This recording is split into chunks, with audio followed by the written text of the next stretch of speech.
Okay, so cikgu akan terangkan contoh 4 punya B dan C. So kalau kamu tengok soalan ini, okay, maklumat tentang persamaan asal kita ada ini. Okay, kita ada persamaan dia. Lepas tu kita ada punca dia. So dengan ini kita boleh bentukkan hasil tambah dan hasil darab dia lah. So dari segi hasil tambah punca, so kita akan tengok, okay, kalau kita tengok dari arah persamaan, kita pula negatif B per negatif B per A. So negatif B kita negatif 4, A kita 3. Kalau cikgu ringkaskan 4 per 3. Dan cikgu buat juga untuk hasil darab. So kalau untuk hasil darab, dialah C per A. So C kita negatif 5, A kita 3. Okay, lepas tu kita lihat dari segi punca yang diberi, iaitu ini.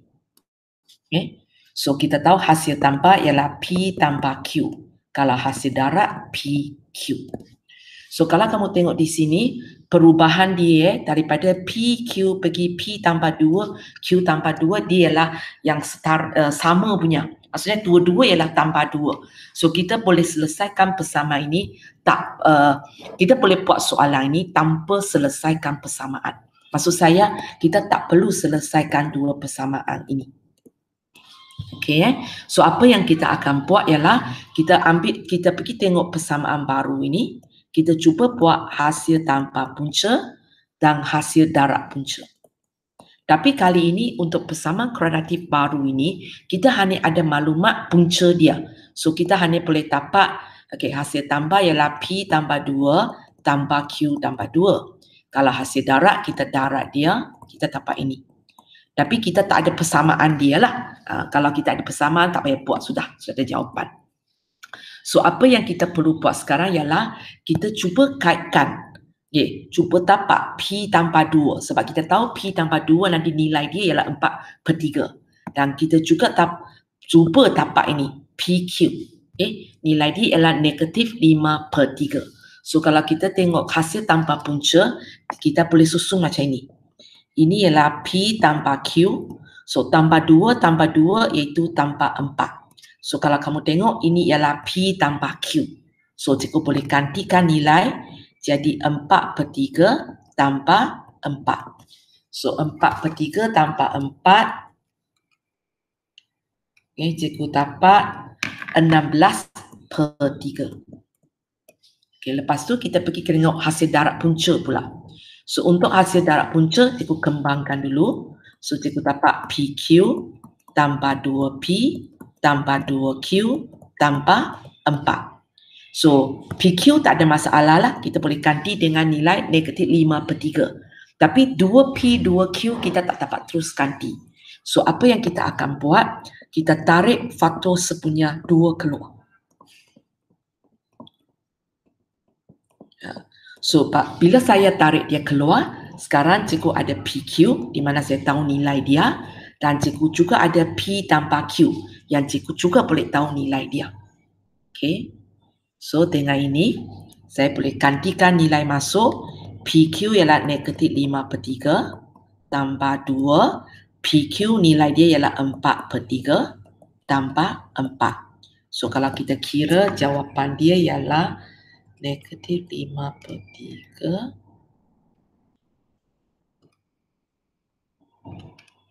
So kita dapat jawapan dia 5. So sekarang kita ada hasil tambah punca, kita ada hasil darab punca. So cikgu boleh bentukkan persamaan. X kuasa 2 tolak hasil tambah punca, X tambah hasil darab punca sama dengan kosong. So yang tepang itu cikgu isikan hasil tambah punca, yang kurungan kedua itu cikgu masukkan hasil darab punca. Lepas tu cikgu ringkaskan. Maksud saya buang kurungan. So itulah jawapan dia. Okay, so balik kepada soalan ini. Okay, soalan ini kita boleh juga buat cara ialah kita selesaikan persamaan ini dulu.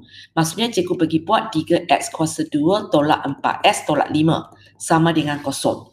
So kalau cikgu kira, okay, masukkan A 3, B negatif 4, C negatif 5. So bila saya masukkan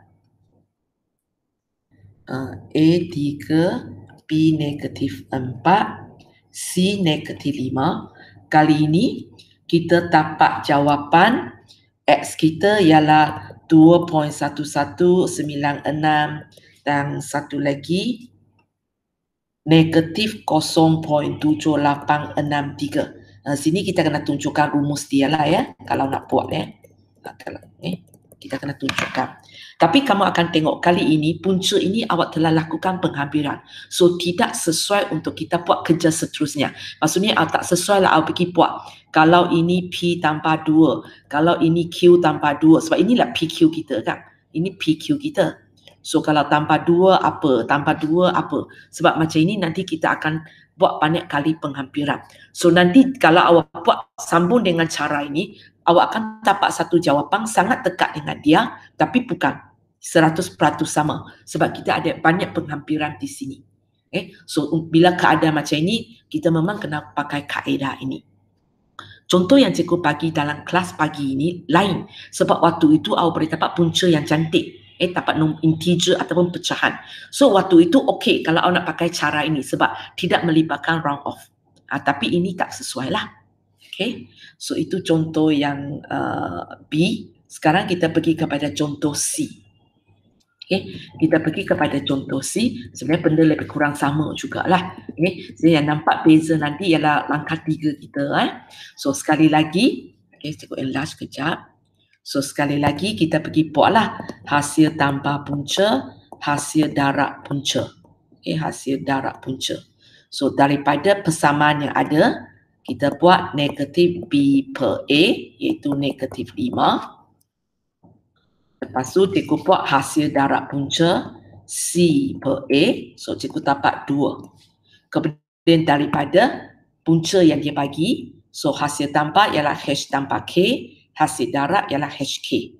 So cikgu dapat 2 persamaan ini. Dan sekali lagi kalau kamu tengok apa yang ada di sini, dia punya perubahan adalah sama. Dua-dua ialah kuasa 2. So kita boleh pakai teknik hasil tanpa, hasil darab kita tak payah selesaikan. Okay. So kita akan cuba buat nanti daripada persamaan baru itu, kita cuba dapat H tanpa K dan kita cuba dapat HK. So langkah 3 kita pergi buat dia. So cikgu akan buat hasil tanpa punca, hasil darab punca. Okay, kali ini kita hanya ada punca dia. So cikgu hanya boleh buat H kuasa 2 tanpa K kuasa 2. Kalau hasil darab, H kuasa 2 darab K kuasa 2. Okay. So kali ini kita kena fikirkanlah macam mana saya ubah suai benda ini supaya cikgu dapat H tanpa K ataupun HK. So cikgu pergi buat hasil darab dulu sebab hasil darab lebih senang. Kalau kamu tengok ini cikgu boleh tulis dalam HK kuasa 2. Awak boleh cuba kembangkan. Bila kembangkan kan dapat H kuasa 2, K kuasa 2. So kalau macam ini untuk hasil darab senanglah sebab kita sudah dapat HK. So kita masuk nilai saja. So ini ialah 2 kuasa 2 iaitu 4. Okey, sekarang kita pergi kepada hasil tanpa punca. Okey, hasil tanpa punca. Macam mana kita nak tulis pula? Okay. Supaya dia dalam keadaan sama ada hasil tanpa punca ataupun hasil darab punca. Sorry ya, kejap.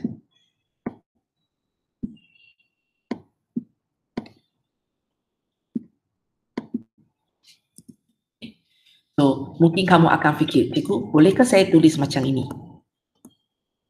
Kita cuba tengok Dalam matematik, bila kita kata H tanpa K kuasa 2, ini maksudnya H tanpa K, H tanpa K.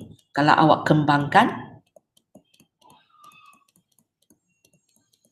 adakah awak dapat H kuasa 2 tanpa K kuasa 2? Awak tak dapat kan?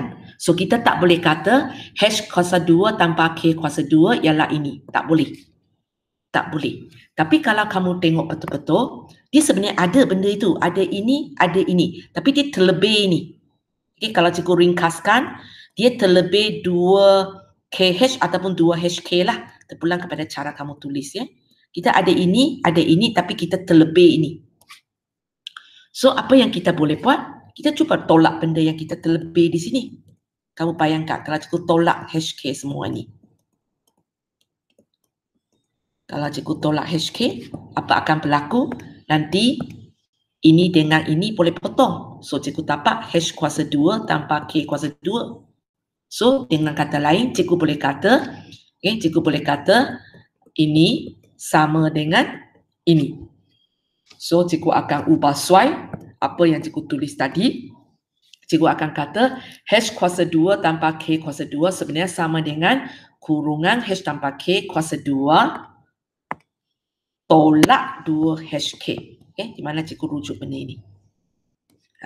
So, bila cikgu tulis macam ini, okey sudahlah. Sebab cikgu sudah boleh masukkan H tambah K, cikgu pun boleh masukkan nilai HK. So, bila saya masukkan, ini ialah negatif 5, kuasa 2, tolak 2, ini 2. So, kamu dapat jawapan 21. Okey, boleh?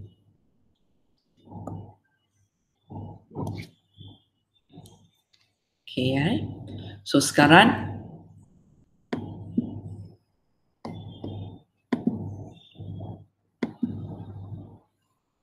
Jaya.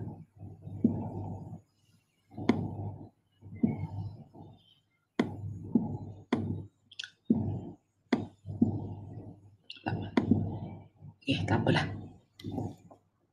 Okey.